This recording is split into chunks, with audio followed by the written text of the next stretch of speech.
오늘은 마치 과학 수사관이 된 것처럼 인삼 속 한 화합물이 우리 근육을 어떻게 지켜주는지 그 분자 수준의 비밀을 한번 파헤쳐 보려고 합니다. 정말 흥미로운 이야기니까 끝까지 함께 해주세요. 여기서 시작되는 질문이죠.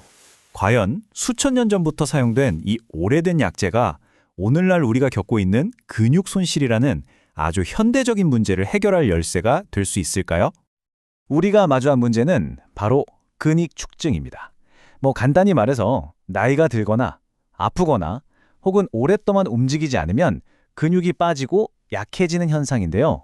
이게 생각보다 삶의 질에 정말 큰 영향을 미칩니다. 바로 이 미스터리의 중심에 있는 오늘의 주인공입니다. 인삼에서 추출한 진세노사이드 IC, 줄여서 GRC라고 부를게요. 과학자들은 이 GRC가 근육에 좋다는 건 알고 있었어요. 그런데 정확히 어떻게 좋은지는 오랫동안 수수께끼였죠. 자, 이제 본격적인 수사의 첫 단계로 들어가 보겠습니다. 과학자들이 유전자 속에 숨겨진 단서를 어떻게 찾아냈는지 한번 보시죠. 연구팀은 정말 방대한 양의 데이터를 샅샅이 뒤졌습니다. 스트레스를 받은 근육세포 안에서 수천 개의 유전자들이 어떻게 반응하는지 마치 CCTV를 돌려보듯이 하나하나 분석한 거죠. 그리고 GRC를 투입했을 때 이 유전자 지도가 어떻게 바뀌는지 추적했습니다. 그 수많은 유전자들 속에서 딱 하나의 경로가 유력한 용의선상에 올랐습니다. 바로 TGF-베타 경로인데요. 이 녀석이 스트레스를 받으면 근육세포 안에서 문제를 일으키는 일종의 파괴적인 연쇄 반응을 주도하는 녀석이었던 거죠. 좋아요. 그럼 첫 번째 단서는 잡았습니다. GRC가 바로 이 TGF-베타 신호를 차단한다. 근데 여기서 또 다른 질문이 생기죠. 대체 어떤 방식으로 이걸 막아내는 걸까요? 자, 이제 수사는 더 깊은 곳으로 들어갑니다. 컴퓨터 시뮬레이션으로 GRC가 이 TGF-베타 경로와 어떻게 직접적으로 만나는지 그 장면을 직접 확인해 볼 차례입니다.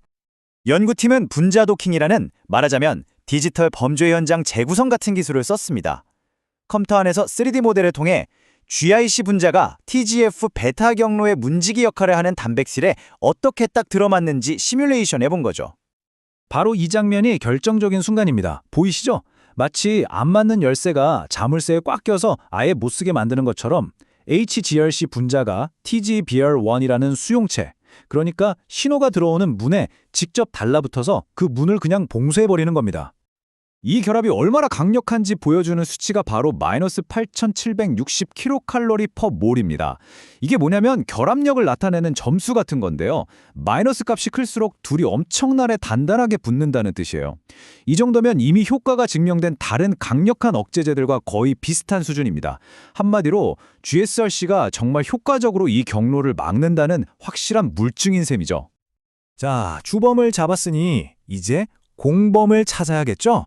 수사는 이 TGF-베타 신호가 차단된 후 그 아래 단계에서 어떤 일이 벌어지는지를 추적하기 시작합니다. 다시 유전자 데이터를 들여다보니 또 다른 용의자가 수면 위로 떠올랐습니다. 그 이름은 바로 뉴클레오린. 데이터를 보니 GRC가 TGF-베타를 막으면 이 뉴클레오린의 활동까지 함께 잠잠해지는 패턴이 보였습니다. 이제 이 공범의 혐의를 입증해야죠. 그래서 과학자들은 아주 결정적인 실험을 합니다. 아예 실험실에서 이 뉴클레오린 유전자의 기능을 꺼버린 거예요. 과연 뉴클레오린이 없으면 근육세포는 어떻게 될까요? 와, 이거야말로 결정적인 증거, 스모킹 건입니다. 왼쪽 사진 좀 보세요. 스트레스를 주니까 근육세포가 형편없이 망가지죠? 그런데 오른쪽, 뉴클레오린을 없앤 세포는 똑같은 스트레스를 받아도 멀쩡하게 살아남았습니다. 이 차이 정말 극명하죠? 연구팀도 논문에서 이렇게 딱 잘라 말합니다.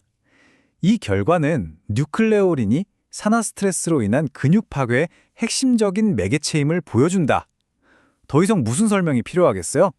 자, 이제 수사의 마지막 단계로 갑니다. 실험실에서 알아낸 이 놀라운 사실들이 과연 실제 우리 인간의 몸과도 관련이 있는지 그 연결고리를 찾아볼 시간입니다. 이게 사실 가장 중요한 질문일 겁니다.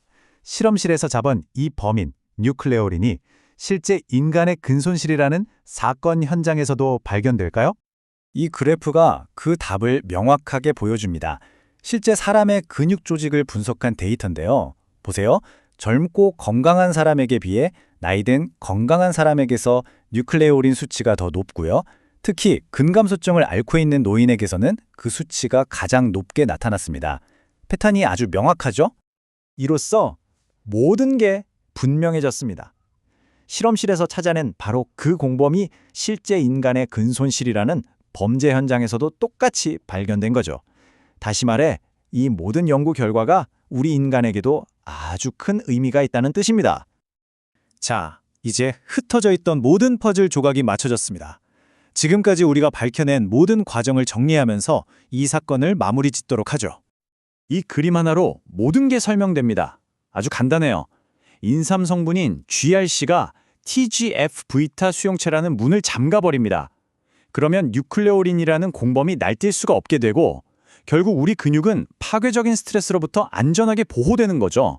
완벽한 방어 메커니즘입니다. 그럼 오늘 수사 내용을 핵심만 다시 짚어볼까요? 첫째, 인삼 화합물 GRC는 근육을 보호하는 효과가 있다. 둘째, 그 방법은 근육 손상을 일으키는 TGF-β 신호를 직접 막는 것이다. 셋째, 그 결과로 해로운 단백질인 뉴클레오린이 늘어나는 것을 막아준다. 그리고 마지막으로 이 뉴클레오린은 실제 인간의 근손실과도 직접적인 관련이 있다. 이겁니다. 그럼 마지막으로 이런 질문을 던지면서 마무리하고 싶습니다. 만약 우리가 오늘 알아낸 이 뉴클레오린이라는 단 하나의 단백질만을 정확하게 타겟으로 삼는 치료법을 개발할 수 있다면 과연 노화로 인한 근손실을 막고 치료하는데 얼마나 혁신적인 미래가 펼쳐질까요? 한번 상상해 보시죠.